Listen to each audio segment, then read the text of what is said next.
लखनऊ में शुरू हुई वनडे सीरीज में मेहमानों ने 1-0 की बढ़त बना ली है और अब कारवां पहुंचा है धोनी लैंड यानी कि रांची। स्वागत है आपका ESPN cricket info match day Hindi में। मैं हूं सैयद और मेरे साथ इस पर चर्चा करने के लिए मौजूद है पूर्व भारतीय टेस्ट क्रिकेटर वसीम जाफर। बहुत बहुत स्वागत वसीम आपका।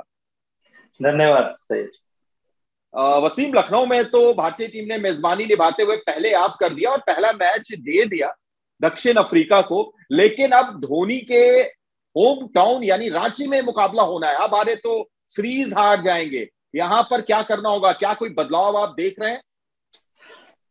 बदलाव मुझे ऐसा लगता है कि शाहबाज अहमद को खिलाना चाहिए। बॉलिंग में भी हेल्प करेंगे और आपकी बैटिंग भी थोड़ी सी स्ट्रांग हो जाएगी। तो आप 50 ओवर के मैच में खास करके आप 5 बॉलिंग ऑप्शन से नहीं जा सकते और आपकी बैटिंग भी नंबर 7 पे शार्दुल ठाकुर से फिनिश हो जाती है। आपके 4 जो बॉलर्स है वो बिल्कुल ही आपको कंट्रीब्यूट नहीं कर सकते। इवन पहले वनडे में भी हमने यही देखा कि जैसे ही शार्दुल आउट हुए लगातार 2 गेंदों में आवेश भी आउट हो गए और उसके बाद बिश्नोई भी आउट हो गए।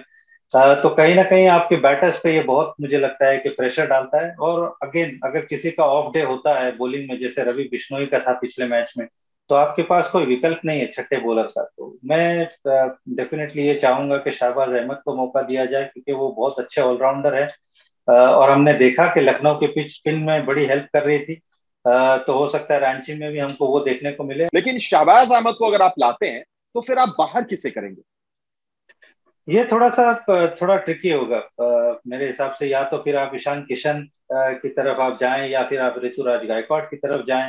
तो आपको मे भी एक आधा बैट्समैन कम करना होगा और आपको एक लेफ्ट हैंड बैट्समैन भी आपको मिलता है, एक लेफ्ट आर्म स्पिनर भी मिलता है। तो अगर आपका कोई स्पिनर का अगर ऑफ डे होता है, जैसे हमने देखा है, होपफुली नहीं होगा, उम्मीद करते हैं कि रवि बिश्नोई बेटर कमबैक करेंगे, लेकिन आपको थोड़े से ज्यादा विकल्प मिलते हैं। बिल्कुल। और दूसरी तरफ अगर मेहमानों की बात की जाए वसीम, तो यहाँ पर एक समस्या भारत को लगातार परेशान करती आ रही है और वो है डेविड मिलर। चाहे वो T20 सीरीज हम देखें या फिर पिछले मैच लखनऊ में देखें या इससे पहले भी अगर आप जाएं, तो भारत के खिलाफ उनका आंकड़ा बड़ा जबरदस्त रहता है। कैसे पार पाएंगे इस किलर मिलर से? जी, आप इसमें कोई डाउट नहीं है कि बहुत ही क्वालिटी प्लेयर है। और खास करके जिस तरह से पिछले साल 2 साल से वो खेलते चले आ रहे हैं, आईपीएल में बहुत धमाकेदार परफॉर्मेंस की, उसके बाद भी उनका फॉर्म कंटिन्यू वैसे ही चल रहा है। तो उनकी क्वालिटी की दाद देनी होगी। हालांकि भारत को बहुत तंग करते हैं, लेकिन ऐसा नहीं है कि सिर्फ भारत ही के सामने रन बनाते हैं। इससे पहले अभी सीपीएल में भी खेला, वहां पे भी बहुत बढ़िया फॉर्म में नजर आए। तो उस बंदे के अंदर क्वालिटी है। तो डेफिनेटली भारत चाहेगी कि उनकी विकेट जल्दी मिले। इवन क्लासन भारत को बहुत तकलीफ देते हैं। तो ये 2 बल्लेबाज, अगर मैं कहूँ तो क्विंटन डिकॉक भी कम परेशान नहीं करते इंडिया को। तो ये जो 3 खिलाड़ी हैं, ऑब्वियसली भारत की नजर होगी कि अगर इन भारत को अगला वनडे जीतना है तो ये 3 विकेटें डेफिनेटली जल्दी लेनी होगी। ये तिकड़ी बहुत अहम होगी वसीम, लेकिन चूंकि मिलर के साथ आप बहुत करीब से भी रह चुके हैं आईपीएल के जमाने में, तो और उस वक्त जब मिलर की एक परेशानी मानी जाती थी कि स्पिन के खिलाफ थोड़ा सा फंसते हैं और कई गेंदबाज उससे कमजोरी का फायदा उठाते थे, लेकिन उस चीज को भी स्ट्रॉन्ग कर चुके हैं अब मिलर। क्या कोई कमजोरी अभी भी है या कोई ऐसा प्लान तेज गेंदबाजों के द्वारा उनके खिलाफ? नहीं, आई थिंक उनकी थोड़ी सी मुझे लगता नहीं है कि फास्ट बॉलर्स में उनको कोई तकलीफ थी, क्योंकि वो जो नंबर पे खेलने आते हैं तो हम सबको पता है कि वो 25 से 30 ओवर हो जाते हैं और सारे फील्डर्स आपको सर्कल में दिखाई देते हैं। तो सिंगल निकालना बहुत मुश्किल नहीं होता है।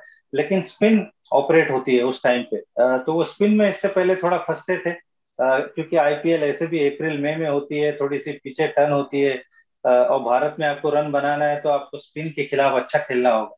तो वो थोड़ी सी शंका थी, लेकिन वो अब उन्होंने वो भी दूर कर दी। पहले हम देखते थे कि बहुत ज्यादा वो स्वीप खेलते थे, बहुत बार एलबीडब्ल्यू होते हुए हमने उसको देखा है, लेकिन अब वो विकल्प की तरफ नहीं जाते। अब सामने शॉट्स लगाते हैं, जहां उनको लगता है कि वो डाउट में है थोड़ा, वो स्टेप आउट होकर सामने छक्का मारते हैं। वो स्वीप का ऑप्शन नहीं लेते।